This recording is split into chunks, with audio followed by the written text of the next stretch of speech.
Assalamualaikum warahmatullahi wabarakatuh. Perkenalkan, nama saya Salsabila Anindya Putri.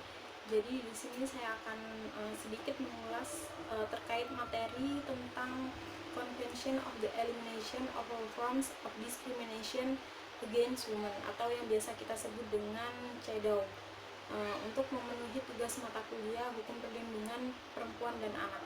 Jadi di sini saya akan mengambil salah satu pasal yang ada di dalam CEDAW ini, yaitu pada pasal 16. Yang pertama yaitu ayat 1 yang berbunyi, negara-negara peserta wajib melakukan langkah tindak yang tepat untuk menghapus diskriminasi terhadap wanita dalam semua urusan yang berhubungan dengan perkawinan dan kekeluargaan atas dasar persamaan antara wanita dan pria, dan khususnya akan menjamin yang poin A, hak yang sama untuk memasuki jenjang perkawinan. Kemudian hak yang sama untuk memilih suami secara bebas dan untuk memasuki jenjang perkawinan hanya dengan persetujuan yang bebas dan sepenuhnya.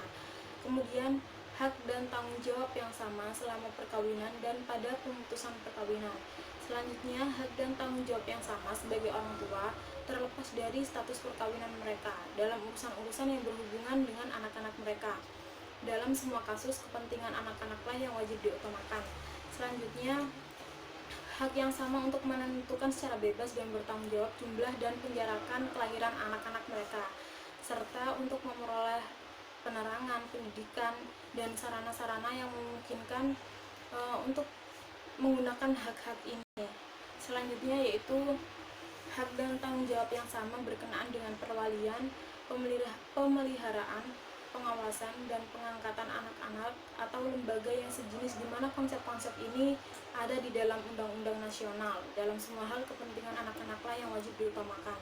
Selanjutnya, hak pribadi yang sama sebagai suami istri, termasuk hak untuk memilih nama keluarga, profesi, dan jabatan. Selanjutnya, hak yang sama untuk kedua suami istri berkalian dengan pemilikan, perolehan, pengelolaan, administrasi, penikmatan, dan pemindahan tangan harta benda baik secara cuma-cuma maupun dengan penggantian uang. Selanjutnya pada ayat 2 yaitu pertunangan dan perkawinan seorang anak tidak akan mempunyai akibat hukum, dan semua tindakan yang perlu termasuk membuat undang-undang wajib dilakukan untuk menentukan usia minimum untuk kawin dan untuk mewajibkan pendaftaran perkawinan di kantor pencatatan yang resmi. Jadi pada pasal ini itu membahas tentang penghapusan diskriminasi terhadap perempuan dalam perkawinan. Jadi bagi setiap negara yang telah meratifikasi konvensi ini wajib melakukan tindakan untuk menghapus diskriminasi terhadap perempuan, khususnya dalam hal perkawinan. Kemudian adapun hak-hak yang akan dijamin atau yang akan dimiliki oleh perempuan, yaitu seperti hak-hak untuk memasuki jenjang perkawinan, kemudian hak untuk memilih calon suaminya tanpa adanya paksaan, kemudian hak untuk melakukan pemutusan perkawinan atau perceraian, kemudian hak-hak yang dimiliki oleh perempuan sebagai orang tua terlepas apapun hubungan atau status dari perkawinannya, meskipun orang tuanya telah bercerai, seorang ibu itu tetap mempunyai hak-hak yang sama terhadap anak-anaknya, karena di sini tuh anak-anak itu yang wajib diutamakan. Kemudian hak-hak yang lain yang akan didapatkan itu seperti jumlah